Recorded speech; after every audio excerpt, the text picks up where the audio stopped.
Hello, everybody. Welcome.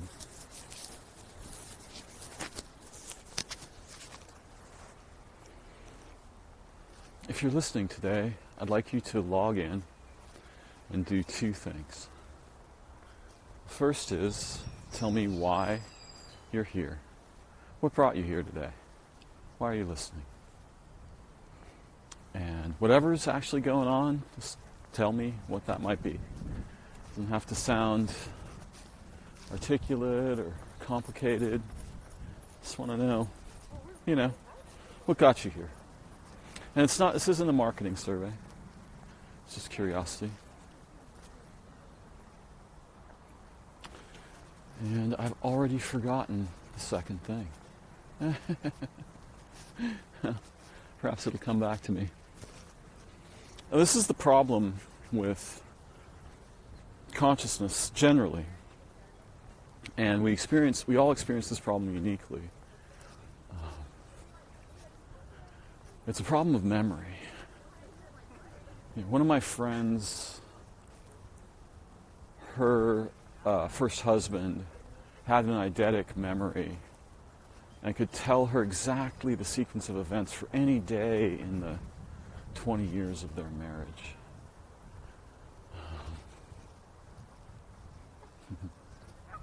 This guy's hand feeding ravens, which is pretty fucking fun, I gotta admit. Not sure what he's hand feeding them.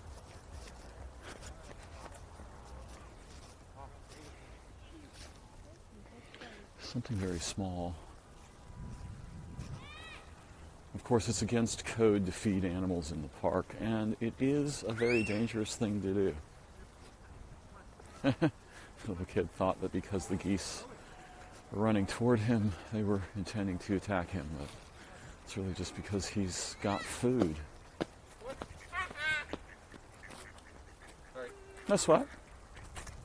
All right, guys, ready? Yeah, feeding the animals, it's a huge problem. Of course, on the other hand, these are city animals. Feeding them does cause all kinds of trouble, let's be clear. And I sometimes feed them, and so do a few of my friends. Okay, so what was the second thing? What brought you here today? Oh yeah, first of all, what's the problem we have? The problem we have is with thread memory, actually. And it becomes a different kind of problem for different people. Now obviously, someone with eidetic memory, or someone whose memory is extremely sophisticated, effective, profound, they're living in an entirely different kind of mind. That's not always a benefit. It's certainly beneficial for some things, and we might imagine many things. But it also presents dangers that could be very difficult to evade. Particularly, anything related to hypervigilance is going to be problematically exacerbated by, in many cases, in some cases, by memory. So what was the second thing? What brought you here? Yeah, I can't find it. I have lots of ideas about what other things I could ask you to do. But yeah, log in. Say hello.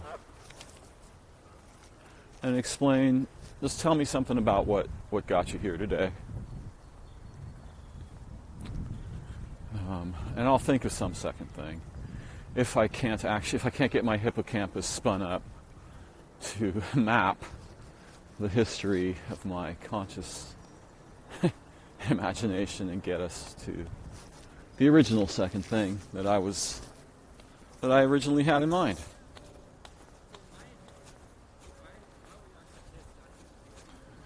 Okay.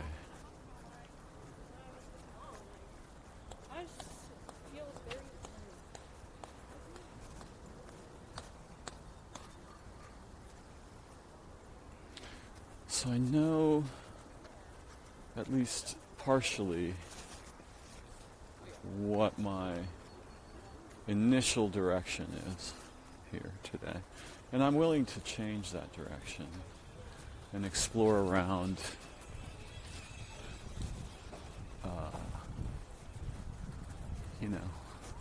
to bird walk a bit, sort of have a ideological or perceptual, perspectival, purposive walkabout.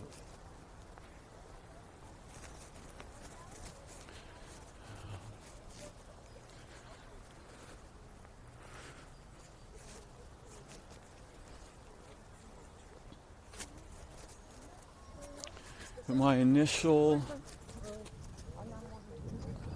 motivation and my inspiration is the catastrophic weirdness that we're experiencing around identity. And I'm not just talking about identity politics, though that was an early contender for catalytic origins. But even that had to be inspired by something, and it wasn't just the academic hijinks and nefarious hyper-articulations of the postmoderns, who I have mistrusted since I was first exposed to them.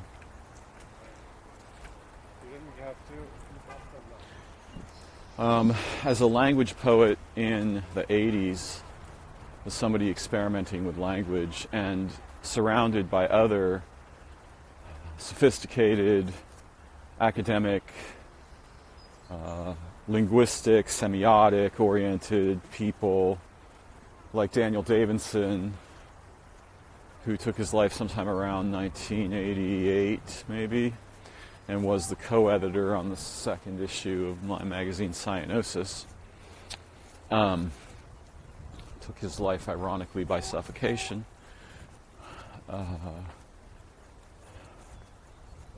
He introduced me to people like Deleuze and Guattari, Avital Ronell, her telephone book,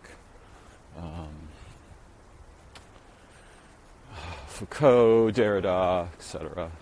And there's this fierce para or neo-feminist contingent within that pie slice of academia. And I remember being at once impressed and profoundly skeptical. Impressed, and I felt antipathy toward these arcs. There used to be this publication called Semiotext. And this is back when I'm trying to figure out how to publish an art and literary journal on my own.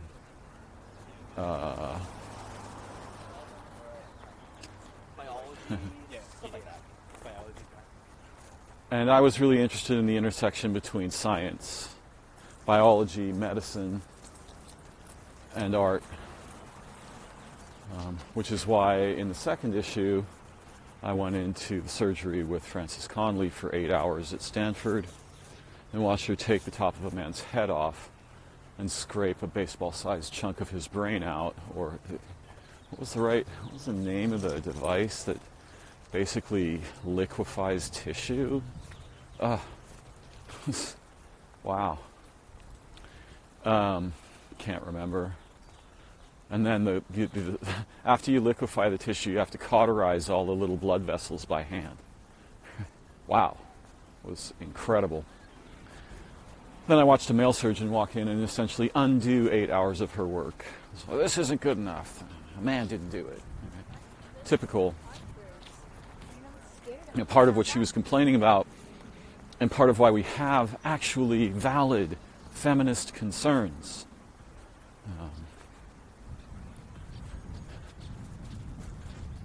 But as with any branch of concern, the what you can think of as either the inner toward the point-like slice of the three-dimensional pie, four-dimensional pie since time's involved. I mean, it could be a seven-dimensional pie. But you can either have it near the point or the periphery. You have these very extreme embodiments that tend toward profoundly ideological concerns. Rather than trying to see better or resolve an issue, there's a kind of militant, jargonist, jingoist, hyper-linguistic, hyper-semiotic, deconstructivist, and it's political deconstructivism.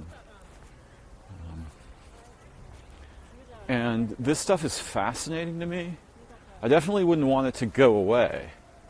I wouldn't say, like, let's get rid of that. But I would say we should handle this the same way we handle plutonium. This is not what we will use to solve our problems or to see better or to understand the origins of the issues that are swarming, explosively, volcanically, radioactively, pathologically around us in our modern experience.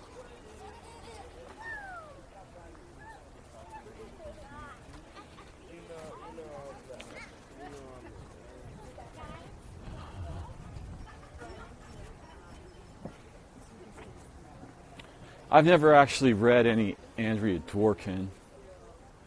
I probably haven't read any extremist feminist authors. And I'm sure someone could say, why are you calling them extremist?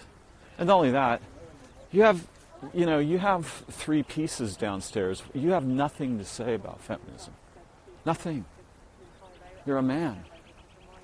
Well, you're sort of right. But actually, when it comes right down to it, before I was a man, I was a woman. I was an organ in my mother's body.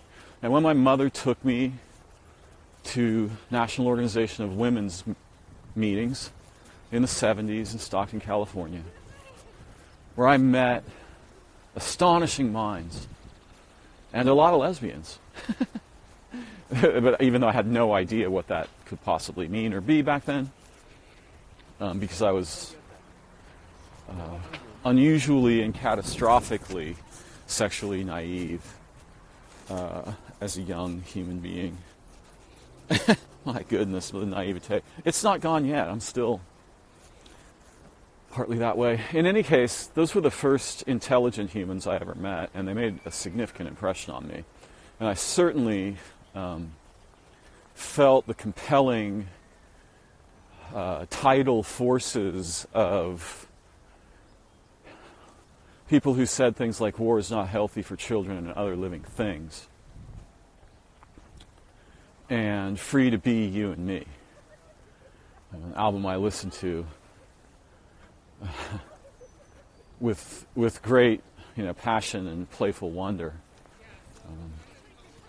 There was a book written by an insane woman for children called Donna DQ Donut that has disappeared along with its author. Somewhere in the world there is this text. How I would love to recover that thing somehow. About a girl who discovers that puddles are actually portals to another universe, which turns out to be a fact. Not the kind of fact you find in science, the kind of fact you find in daring, adventurous quests to recover the nature of not merely the real, but the possible. And that's actually the topic that I'm interested in today. Not, as it might appear, forming up against postmoderns and homo-feminism and hyper, I don't know what. Yeah, hyper theories, extremism, ideological extremism, linguistic extremism, lexical extremism. And one of the dangers of language is the incredibly compelling power and joy of coining jargon. And I myself love this, but I rarely do it for militant purposes. And when it is done for militant purposes, the results are weapons. Mom, this one's broken. And there's a time and a place for combat. There's a time and a place for battle. But before we go there, we had better be able to see very, very deeply, very clearly, with many eyes from history and many eyes concerned with not survival, but with the preservation of the possibility of health, intelligence, insight, awareness, consciousness. It's far too easy to deceive ourselves into a corner and thereafter discover that along with the enemy we have, cut off our own feet. And so one of my DJ friends, yeah, exactly, one of my DJ friends was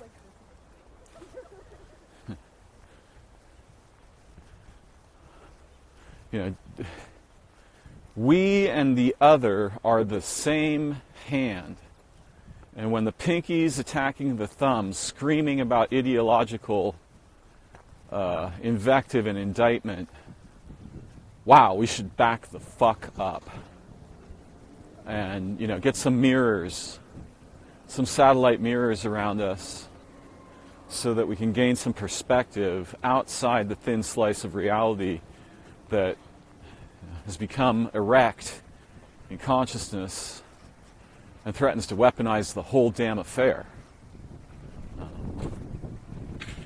We've seen this over and over again in human history. If it ever had a reasonable result, I don't know when that was.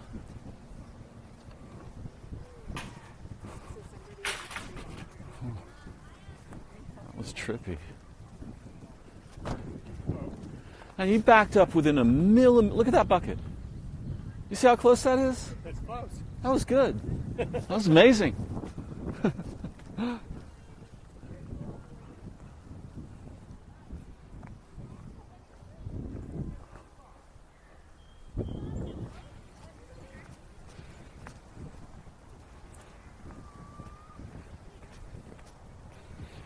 The guy just backed his truck up and there were some buckets behind the truck.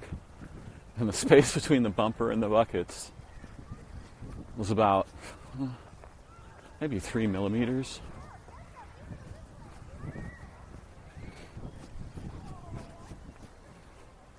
I'm not inclined to suppose that he did that on purpose. Nonetheless, the result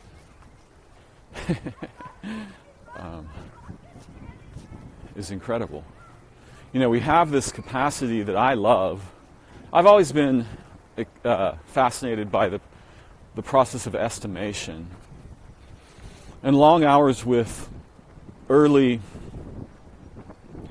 betas and version 1.0 and stuff of Adobe Illustrator allowed me to play with this. But so too did certain jobs. I was an estimator for a printing company. Oh God, what was it called? In Santa Rosa in probably the early 80s. Yeah, I can't remember. But yeah, I've always been fascinated by estimating things, and a lot of the times this involves doubling an estimate and then halving it again, or halving an estimate and then doubling it again. And sometimes just halving it, halving it. So you get close, and then you zoom in 100%, and you get that much closer. And, with Adobe Illustrator, you didn't have infinite zoom, but you had way more capacity for tight tolerances in geometric relationships than in any previous software by many orders of magnitude, not by a little bit. In any case, I'm in danger of losing the thread here. So, identity.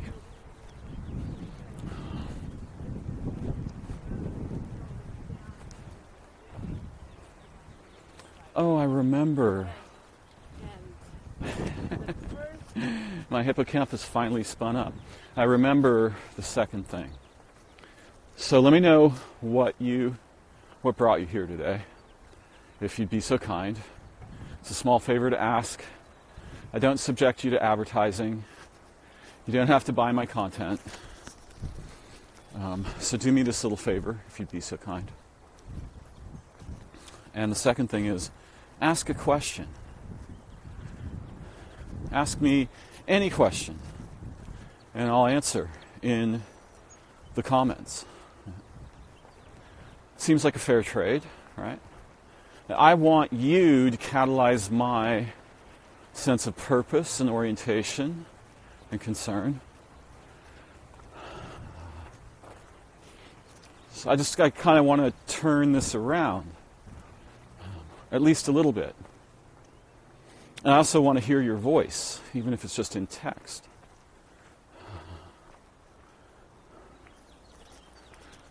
Okay, so identity. My motto, I've been watching closely over the past, say, 10, it's more, it's also less, years. As the concepts that underlie the foundations of how we make determinations are first blurred, and then compromised, and then dumpster fire. Inverted, upside down, backwards, inside out, weaponized against us. And let me be really clear: if you had a transcendental enemy, or you as an individual are facing, for example, an entire nation, and not the nation of the people, the dead inside, pathologically, right, the cognitive equivalent of bioweapons that are the result of enemies like Facebook, Twitter, Instagram, Pinterest, TikTok, China, Russia, the United States, Iran, Pakistan, India. If you were facing an entire nation, I mean, it's much worse than that. Imagine that you're facing the entire array of the warlike dead inside processes that have taken over humanity in our time and are running it like an array of war games that recursively expand their dimensionality over the span of picoseconds, right? Trillionths of a second or whatever. And that this is going on all around us all the time, and we have no capacity to understand, to detect, to cope with it. The first thing that is gone after in such a situation is our capacity to detect things, which means our capacity to discern, to distinguish, and not just our capacity to discern and distinguish, but the underlying orientations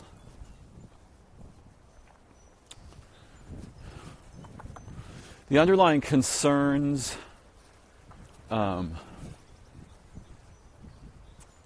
memories, dreams, hopes, visions, urgencies of our human and social nature and history and origin. These things.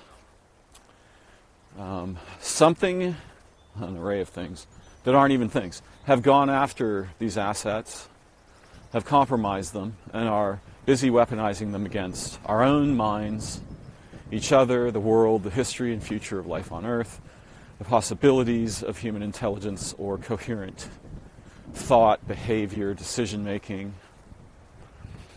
And this is why I would like to announce today, as I have implied previously, that 2024 is not a year. I think that the last year, and it was only barely one, that we as a species will experience, maybe forever, but at least for quite some time, was that year previous to this one, which was still at least slightly a year. The ontological status of 2024 is missing in action. It is anti-whatever. Whatever you might think it isn't that. The reasons you thought you could think what it was are not reasons. Your thinking is not thought. And I'm not trying to convince you of anything or make dangerous suggestions here, mimetically or in any other way. I'm actually trying to comment on my own experience. This is the breakdown, not only of identity, but of the faculties that we might otherwise employ to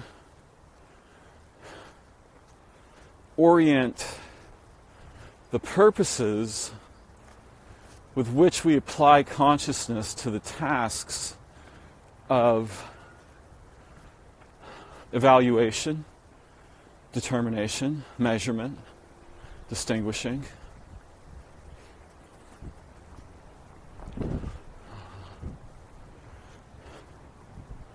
The whole understructure, not merely of rationality and logic, which still exist as potential disciplines that we transmit generation to generation, that we enact in various specialized and unspecialized fields.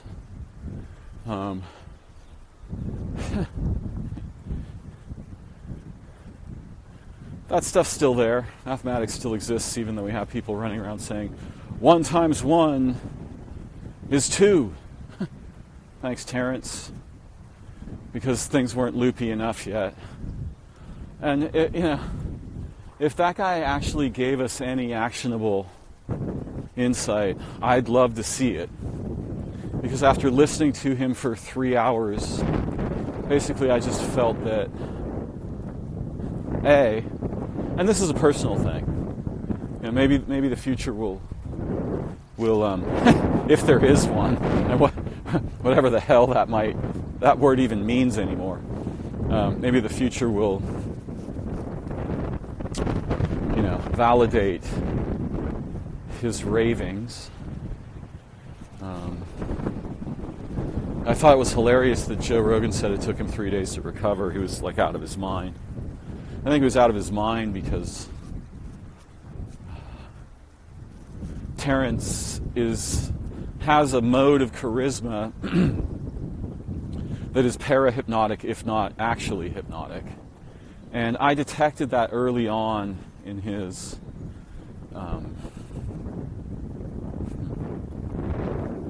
lecture, I'll be nice, which one of my friends, Josh, recommended. And I was extremely critical of that lecture. I listened to the whole 3 hours. I did not learn one thing that I had not already been aware of, not one.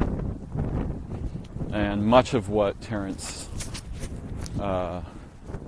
very controversially proposed and very egotistically, I am the greatest mind that has ever lived, fuck Schrodinger, fuck Hamiltonians, who gives a shit about the entire history of physics? It's me and my son. We remember when we were in wombs and blah, blah, blah, blah, blah, blah, blah, blah, blah. And I didn't learn one thing.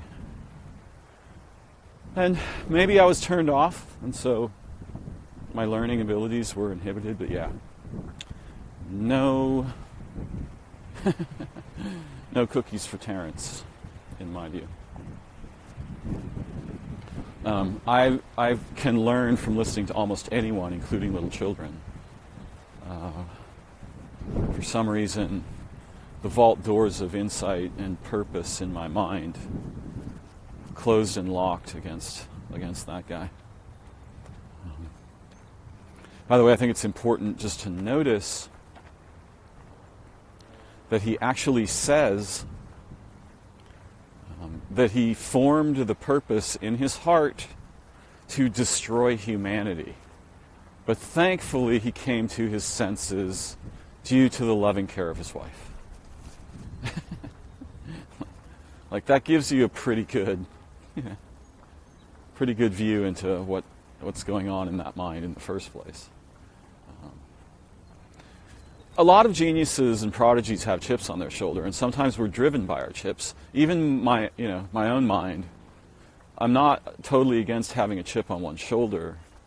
I am against making that the star, the sort of star of Bethlehem of one's genius or prodigy or spirit. Though there are occasional instances where that even works or is important.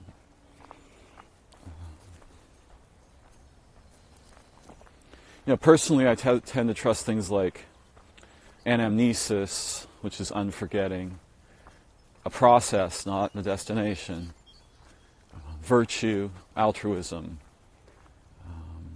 the beauty. And people say, yeah, you've evicted your shadow. No, I haven't evicted my shadow. I have a broad, deep, rich relationship with my shadow. Too.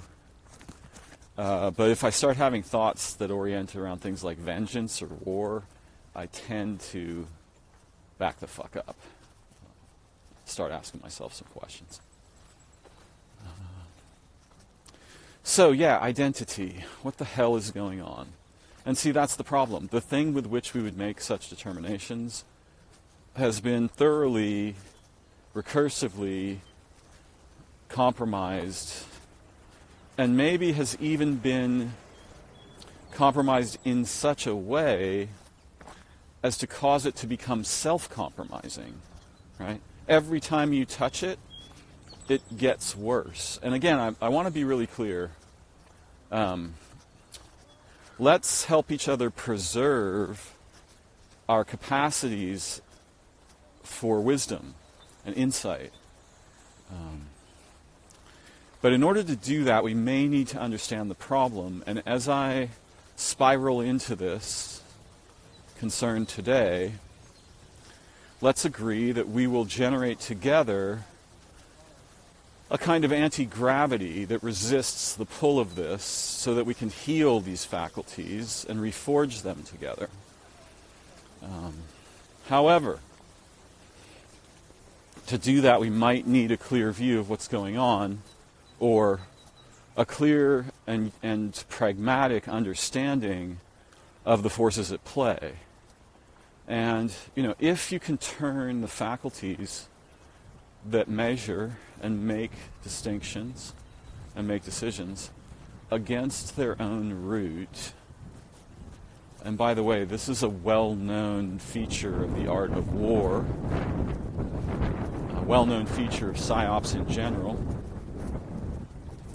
And I wish I could say that we were the victims of a Psy-Op. That'd be so much better than what's going on. No, this is a swarming encyclopedia of layered Psy-Op like a profusion of self-progenerating Psy-Op-y syrups that we're just, as people, as nations, as individuals, we're just glued down with. And, let's put some solvent on that glue and dissolve it. But first let's understand it. So the thing that seems to me to be going on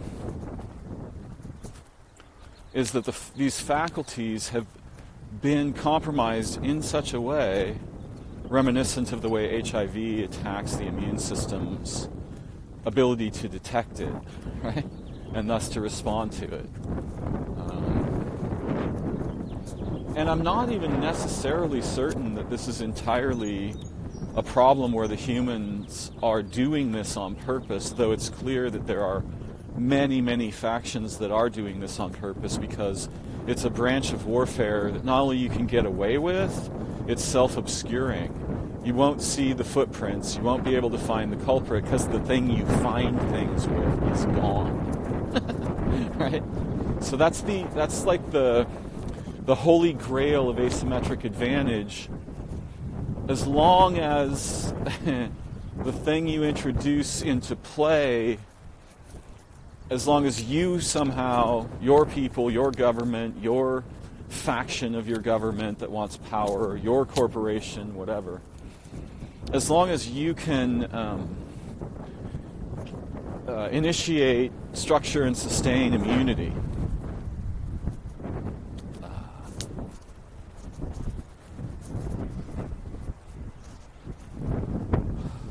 we have, unfortunately, in this situation, a variety of a many-branched tree of the cure is deadlier than the disease and doesn't work right, too.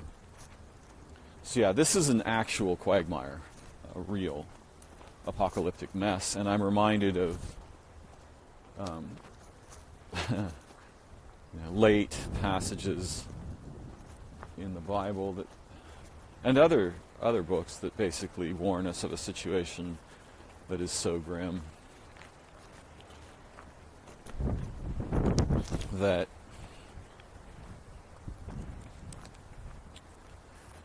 we'd be better off,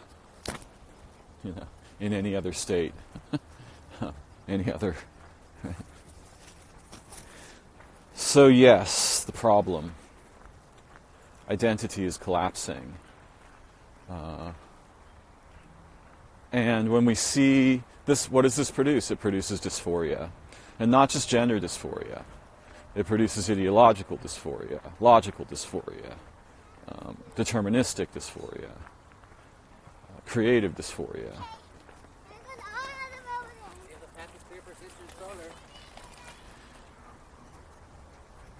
One of the most dangerous things we could possibly do is develop machines that emulate minds the way that our large language models do, and similar systems.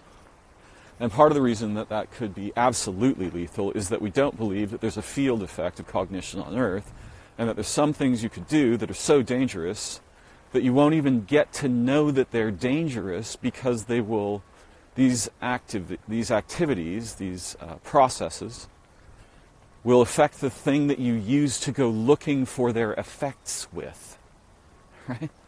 And so if you fuck up the network of minds that generates human cognition, moment to moment, and historically, and futurally, if you fuck that thing up by introducing something to it with which the structure of the network cannot possibly cope, it will collapse. There's no concern about this. The humans in their groups aren't merely insane,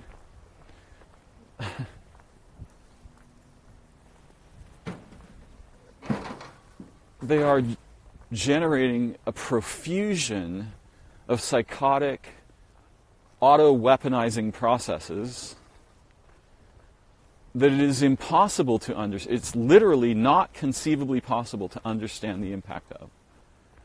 Large Hadron Collider, exactly such a process. Nobody knows what the fuck effect it might have to reproduce energies that resemble those far back near the origins of the universe.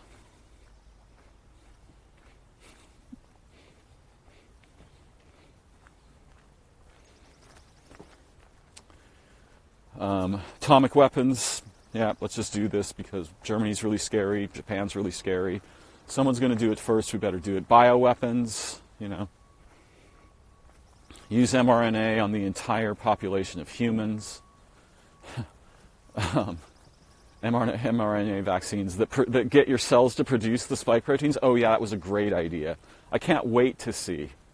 I mean, my own body, having participated in that experiment, wow, devastating to my nervous system. immediately, permanently, as far as I can tell. Yeah, very stupid idea. And, 50 things that we can't, like, we're in a situation where black swans aren't the problem. Black swan generators are proliferating all around us, and the processes that have captured us at the societal, commercial, military, prisoneering, at these levels, these processes have become the opposite of gods, whatever that is, if that's demons, I don't know. And they're just proliferating everywhere. This has happened before in human society. There are thousands of tablets to hear it told from Julian Jaynes and others from Babylon, or maybe Mesopotamia. I think it was Babylon, though. The name of that place changes over time, so what's the name of it? I don't know. Chaldea? I actually don't know. That say, like, the gods have disappeared, the demons are propagating everywhere, the sort of the angel of our people does not respond to us. They've hung up the phone. The personal angel that walked with me always is gone, and in its place, something terrifying. Now look, I'm not trying to play doomsinger here, and it's a job I can do fairly well. People like Daniel Schmachtenberger and Eric Weinstein, both of whom I profoundly respect and admire, particularly Weinstein. If we wanted to elect an intelligent president, it should be that dude. I mean, there might be a feminine contender. It isn't Sabine Hofstadter, for sure. But Weinstein, man, I would put that guy in the White House in a hot second, and I would breathe a sigh of relief every successive moment thereafter.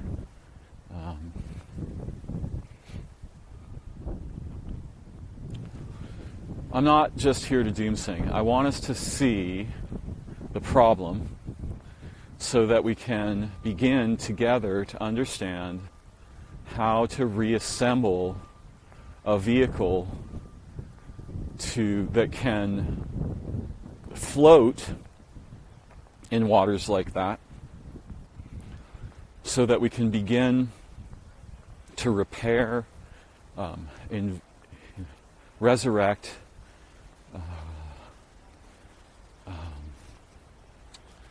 innovate new ways of knowing and ancient ways of knowing that have allowed our ancestors to survive under not entirely dissimilar circumstances, though the degree with which we're experiencing this at present, I think, is unprecedented in history.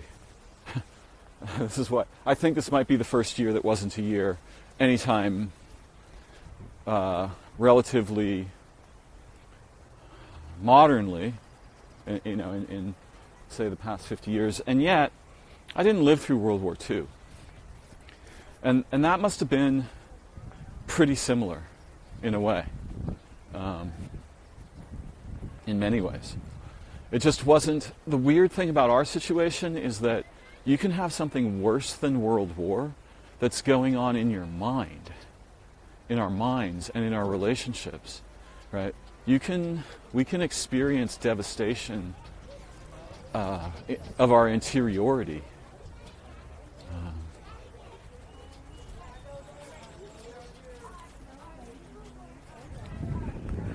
And we can even experience devastation that deprives us of the faculties with which we would detect that devastation is ensuing.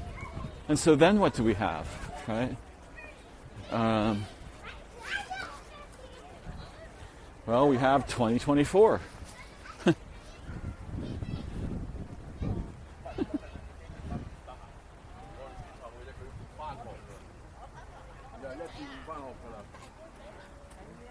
In many cases, the antidote may actually lie in the children, which is the voices that we never listen to. And we should give those children voices in our societies, in our commercial endeavors. We should give them prohibitive voices in our military endeavors. We should depend on them to tell us when not to kill each other. And the grandmothers and the grandfathers, the elderly, these people need voices. They also need care, because the elderly are generally just dismissed, evicted. They die of loneliness and lack of meaningful role. We need to give them roles. We need to treasure them. They're precious. Their knowledge of history, the living knowledge of history, that they are the embodied genius of, is precious. Now, yes, it's also true that as we age, there is an inclination to crystallize into ideological concretism. I've seen this in many what I would refer to as older persons. But that may be a side effect of fear and isolation, and also a conservative response to the unprocessable, right? The impossible to process swarm of pathological transformations of culture, society, location, gentrification, prisoneering, warmongering, ideological viruses. They might just, be clamping down because they're just like, what the hell even is the world anymore?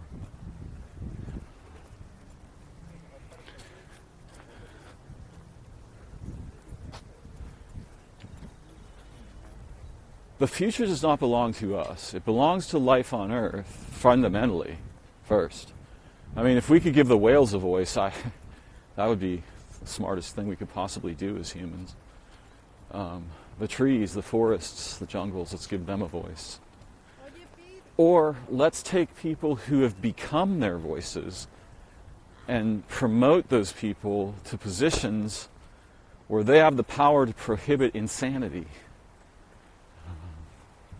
And that's one of my recommendations about Eric. I'm sure Eric doesn't want the job of president, but I suspect that if we could actually get him nominated, and we elected him, he'd probably be willing to sit.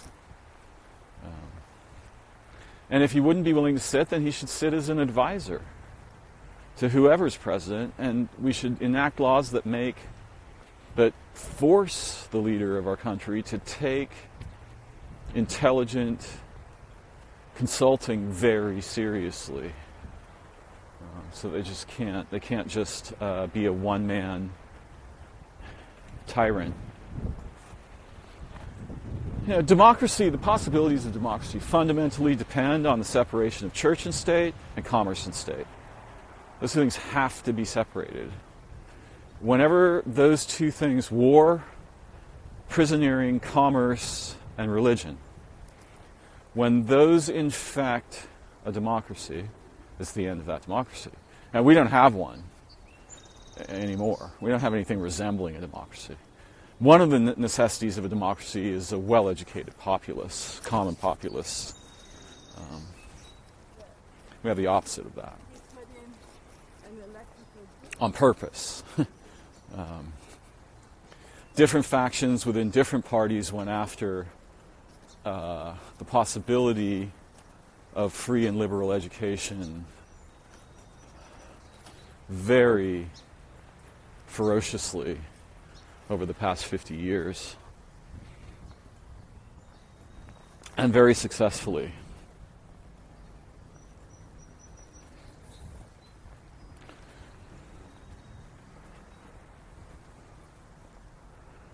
Yeah, I don't know what this is, but it's not a year. And one of the things that's happening is the past, the present, and the future are collapsing.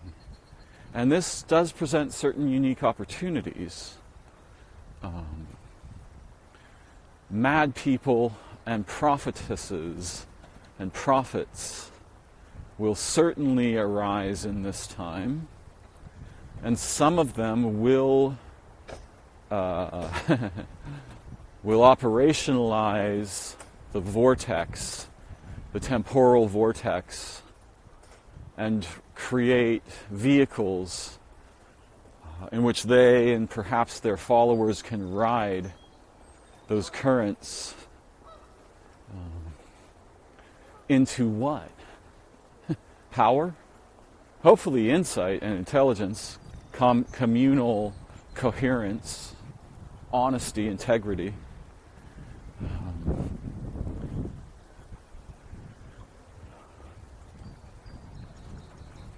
Something we might call unlying. Essentially peeling back the scabs of conceptual, ideological, social, political, commercial, military falsehoods that have become as profuse and profligate as they are common and trivial and on every tongue and every mind, popular.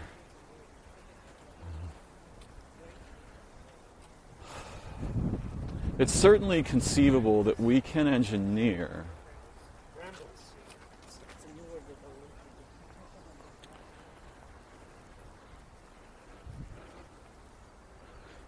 antidotes that are more contagious than pathogens.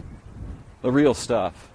And I mean relational, cognitive, linguistic, ideological, political, commercial antidotes. And if we're to survive, and to whatever degree we may have a shot at surviving as a species, this is the future of our people. Once attention became commoditized, our civilizations basically slipped nooses around each other's neck and began winching those things up toward the sky. And we're still at this point. Some of us are still able to breathe. Those who haven't been executed by the process so far, killed either by the disease or the cure, right, so to speak.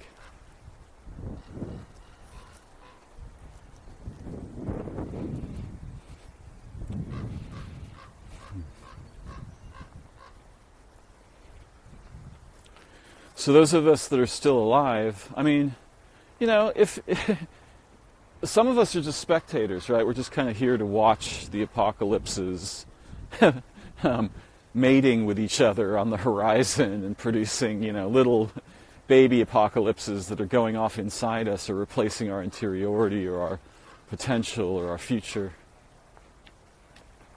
And,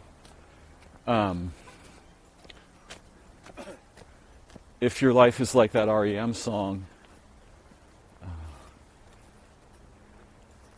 it's the end of the world as we know it.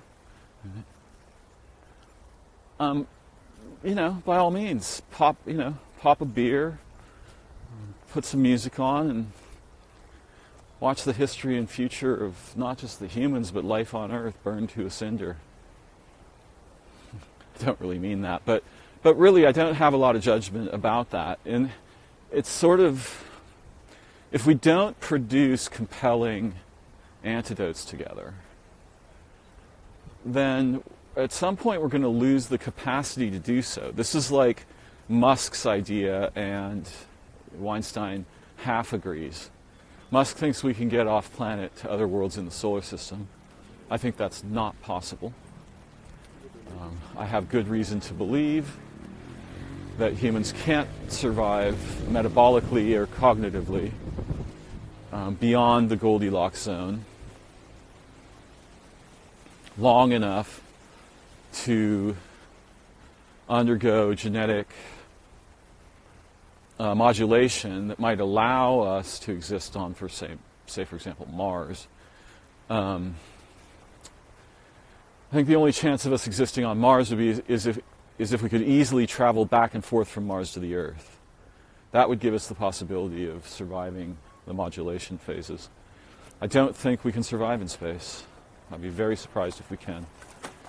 It's conceivable, right? And Musk has sort of the right idea. And Weinstein is like, no, we need a new physics. If either long cosmic distance space travel is impossible, there's just no way to do that at all physically. I mean, I would argue that it's actually the answer to this is accessible to humans right now. It has nothing to do with traveling in space. It has to do with traveling in the hyperlog of intelligence that space-time is, the hyperstasis that space-time is. In the same way, like my body is to my, as my hand is to my body, human intelligence is to space-time. We can travel, we're born for travel in that medium that we don't really even have ideas or concepts about unless they're spiritual primarily, which is partly confused. But anyway, Weinstein wants us to advance physics and find the methods that could move us instantaneously to other worlds. I think we'd probably still have the same problem unless we could produce something like a field inside a vehicle or a building that had the same properties or could remember and preserve the properties of our planet and its relationship with our sun. Unless we could do that, I doubt our bodies or minds could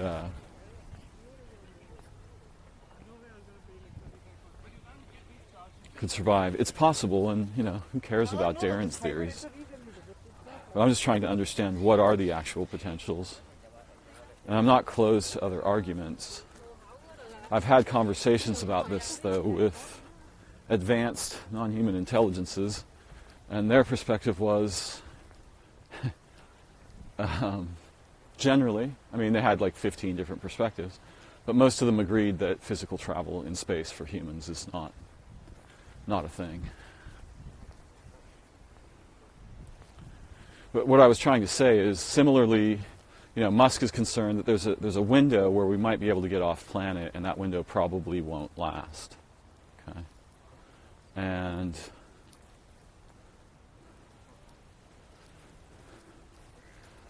we have the same problem with the window of producing new forms of communal human orientation, purpose, identity. There's a window in which we can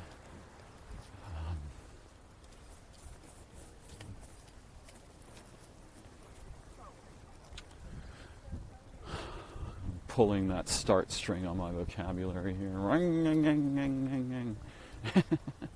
There's a window in which we can innovate, and we can, because we are free, right? We have the luxury of not being on fire, not being struggling for food or oxygen, having technology at our disposal, lethally dangerous though it is. There's a window where we can create new ways of being human together that we can actually trust and believe in and become passionately engaged with. And in case this sounds impossible, just be very clear that it's no problem at all to do this with 2 people. 3 people, not a problem. You can do it right now. You can instantly accomplish it without much effort at all. A little bit of, a few simple agreements and a little bit of effort, and we can get to a superposition over what the common people are mired in and contributing to in seconds, right? So we can build the spaceship of our mutuality so easily in small groups. All we have to do is build a form that becomes contagious. And that's not difficult, especially when given the alternatives, right? If somebody's pointing 97 guns at your head and somebody else raises a gun-dissolving flower, that flower is going to prosper in the human cognitium very rapidly. Not only because the humans don't want to die, but because the entire planet's history and future right now is on the chopping block of the idiocy of the humans. So you don't just have human allies, you have non-human allies. You have an ally in the sun, you have an ally in time-space, you have an ally in everything that is in love with and relates with the earth. The entire history of life on earth becomes your ally. All of your ancestors become your ally. This is exactly what superpower means. This is part of the secret message underlying our comic book heroes.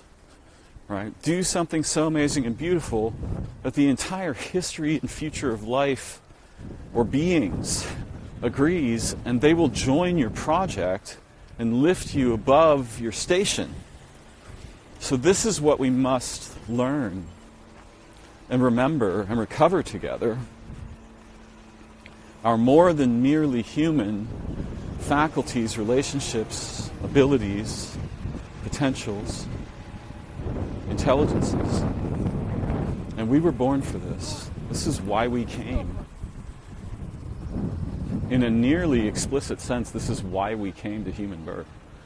It wasn't to be ground up by the, the hamburger making nonsense of culture and language, ideology, politics, war, prisoneering, discrimination, hatred, bigotry, sexism. And, a shout out to the people who want to attack males in general. I mean, I see these comments on social media that are so toxic about, people just attacking the entire gender of men, as if that were intelligent or a good idea. I want to be really clear about something. That is sexism. That is bigotry. That is hate. That is stupid. That is wrong. If there's problems with the men, we need to trace them back to their origins and heal the men. Pointing your finger at an entire gender and saying, bad gender, that's just stupid. And it's going to have catastrophic consequences.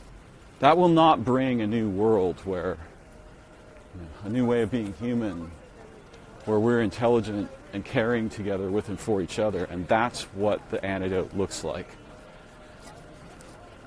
in my view. Oh, symphony. Symphony action in the park.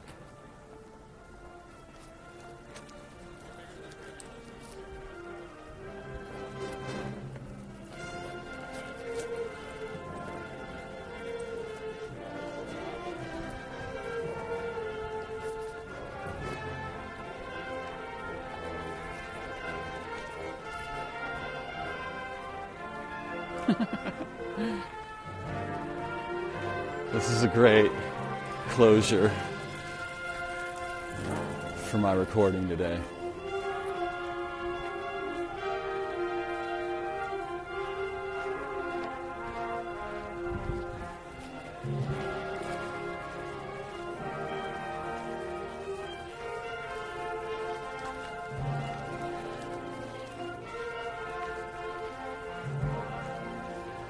When the intelligences from which and for which we originate are in communal agreement, our abilities are infinite. Oh my goodness.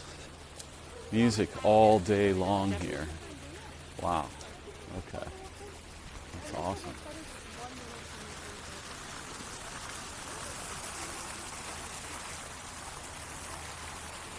We will proceed to discovery and invention, experiment and innovation together.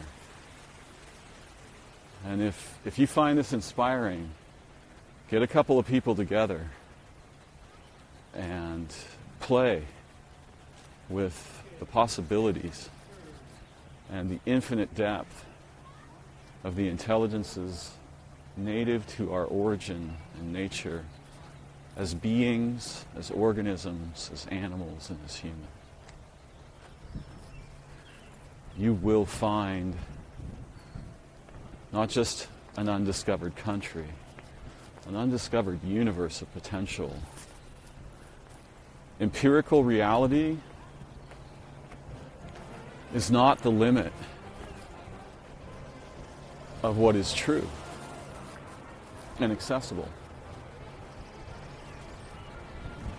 And the delusions of cults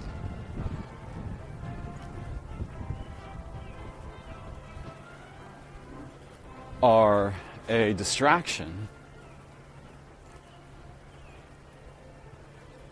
from the beyond that is truly accessible to us and for which we ache in our souls, in our spirits, in the imperatives that we brought to our human birth and recalled in childhood and perhaps were somewhat able to preserve, however despairing we may have become about the possibility of fulfilling them in our lifetime.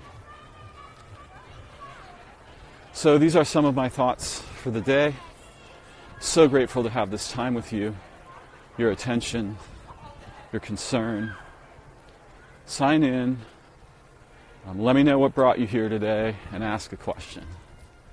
Thank you for joining me. May your paths and lives, dreams and relationships be beautiful, adventurous, inspiring, and redemptive. Peace for now. More soon.